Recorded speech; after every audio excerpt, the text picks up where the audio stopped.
Hi listeners, you are welcome to the continuation of our online physics tutorial class from your favorite student ScoreBooster, your online tutorial provider on JAM, WAEC, NECO, and NAPTIP exams.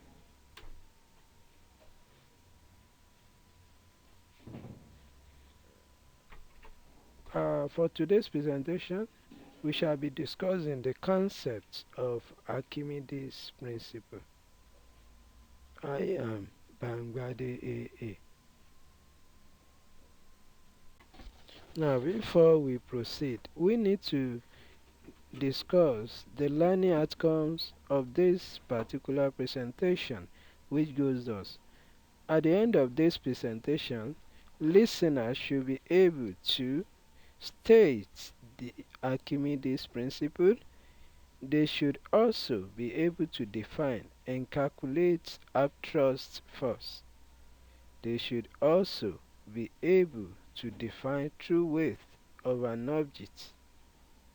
They should also be able to state and calculate the apparent weight of an object. They should be able to solve relevant UTM questions relating to the Archimedes principle. Now on to Archimedes principle. The Archimedes principle states that a body immersed in a fluid experiences an upward force, which is known as upthrust, and this upthrust is equal to the weight of the fluid displaced. I repeat, Archimedes' principle states that a body immersed in a fluid experiences an upward force, that is, upthrust, which is equal to the weight of the fluid displaced. So the upthrust will be equal to the weight of the fluid displaced. And if you can remember, a weight is a force which can be calculated using the product of mass and acceleration due to gravity. We discussed that in our previous lecture on video 1 and 2. I urge my listeners to please refer to the video for the necessary foundation on force. Now, having understood the Archimedes principle, the next thing is to take note that any mass body does experience two forces, the first of which is its true weight, W, which acts vertically downward. So the weight W is going to act vertically downward. And the second is the upthrust force, which is usually represented by Fu, and it normally acts vertically upward. That is in opposite direction to that of weight. The upthrust will act upward while the weight acts downward. Now, if d naught is the density of an object and phi is the volume immersed, then we can get our mass to be density times volume. You recollect from our previous video on density where we said density equals mass over volume. Then you can make mass the subject by crossing multiply, and that will give you mass m equals density times volume. Now we have to recall also from our video 2 on Newton's law of motion. On the second law we got F to be mg. Thus we can get the weight of the mass by multiplying the mass by the acceleration due to gravity. So W in this case can therefore be expressed as mg. But since our m is d naught, that is density times volume, then when we substitute that in place of m, we're going to have weight equals density times volume times height. So we have to take note of this in case of further calculation we shall be considering. Now, this particular diagram is illustrating what happened in Archimedes principle. So if you have an object of density dr, we said two major forces act on it. You have the upthrust force, which is Fu, acting vertically upward, and the second is the weight W, which acts vertically downward. Now to the concept of upthrust and apparent weight. By upthrust force, as said earlier, is an upward force acting on an object. The upthrust force Fu is equal to density of liquid times volume times acceleration due to gravity g. That is, Fu equals d of phi g. Now to apparent weight, which is the net downward force, which is equal to the difference between the weight of an object and the upthrust force. If the weight of an object is d naught phi g, while the upthrust is dl phi g, then we can find the apparent weight, which will be the difference between the two. Then when we factorize phi g, the apparent weight will lead us to d naught minus dl into phi g. D in this case represents the density of the object. D naught is the density of the object. dl is the density of the liquid. Phi is the volume. Yg is acceleration due to gravity.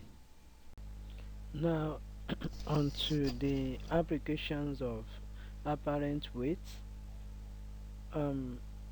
which goes thus: an object which is denser than liquid, that is d naught, will be greater than dl. The density of object is greater than density of liquid, as a positive apparent weight, and therefore sink. I repeat, an object which is denser than liquid has a positive apparent weight and therefore sink. The second statement is that an object which is less dense than liquid, that is, the density of an object, if less dense than liquid, such object will has a negative apparent weight and rises in the liquid. I repeat, an object which is less dense than liquid has a negative apparent weight and rises in the liquid.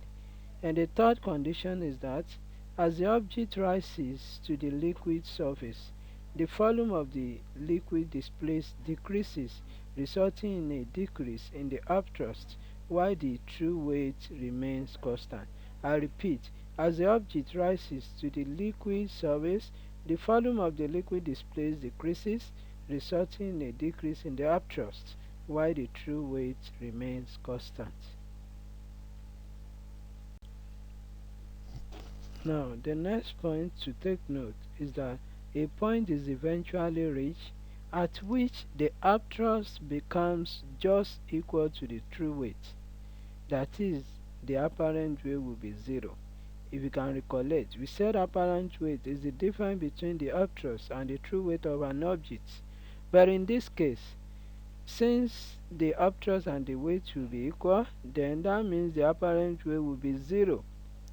And the object floats partially submerged this position, and this leads to the principle of flotation.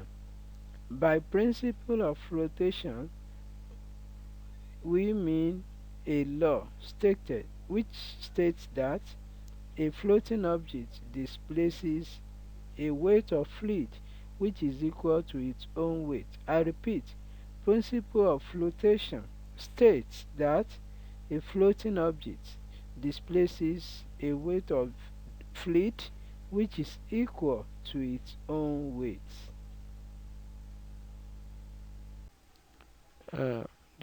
Now to sample questions from the UTME. And the first question we shall be considering comes from 1997, number 6. And the question goes thus: a cube of size 0.1 meter hangs freely from a string. What is the upthrust on the cube when totally immersed in water? You have the option A to be 1000 Newton, Option B to be 700 Newton. Option C is 110 Newton, while option D is 10 Newton. Then we are given in brackets that the density of water is 1000 kilogram per meter cube, while the acceleration due to gravity g is 10 meter per second square. Now into solution. The first step is to write out the given parameters, and from the question we are given the length L to be 0.1 meter, but the volume of cube is given as L cube, that is L raised to power 3, and when we substitute for L, that will give us 0.1 cube, since our L is 0.1 meter. So 0.1 cube will give us 0.001 meter cube. Then we have to recall that the density D equals mass M over volume V. So you can make M the subject of the formula by crossing multiply to get M equals D times V. Then if we substitute for D and V, that will give us M equals D, which is 1000 kilogram per meter cube, times V, which is 0.001 meter cube, and that will give us 1 kg. Now that we know the mass, we can get the force from the mass by using the formula upthrust equals m times g, that is the product of mass and acceleration due to gravity. And if we substitute for that, our upthrust will be equal to m, which is 1 kilogram, times g, which is 10 meter per second square, and that will give us 10 Newton, making option D the correct answer for this particular question. Now the next question we shall be considering comes from 2011, number 15, and the question goes thus: an object weighs 32 kg in water and 30 kg in air. What is the upthrust exerted by the liquid on the object? So you have option A to be 220 Newton, option B to be 80 Newton, option C to be 50 Newton, while option D is 520 Newton. Now to the solution. The first thing is to write out the given parameters. From the question, we're given the weight of the object in water to be 32 kg, while weight of the object in air is 30. We can get our upthrust by using upthrust equals weight in air minus weight in water, and that will give us 32 kg minus 30, giving us 8 kg. But we have to recall that weight equals mass times acceleration due to gravity, that is W equals mg, and that will be m now, which is 8 kg, times g, which is 10 meter per second square. So 8 times 10 will give us 80 Newton, making option B the correct answer for this particular question.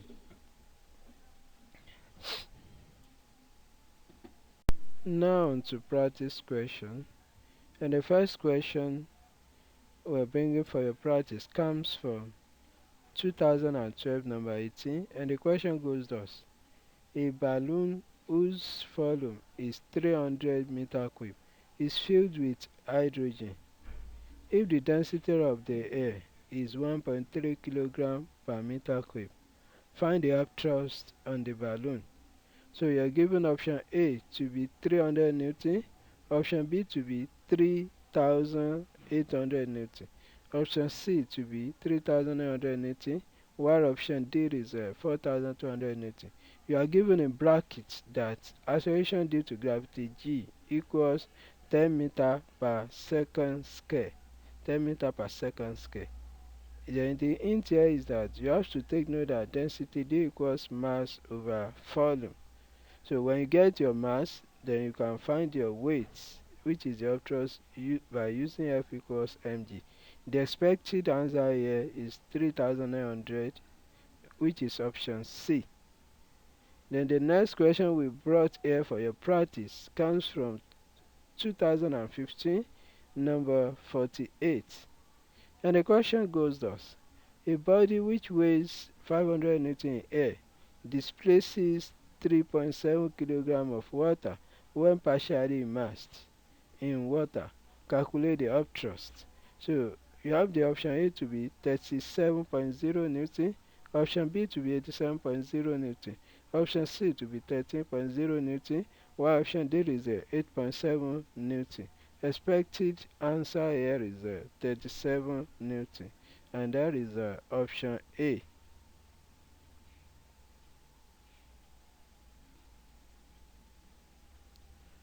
Now our next video will be on prayer with sample questions and solution from the UTME.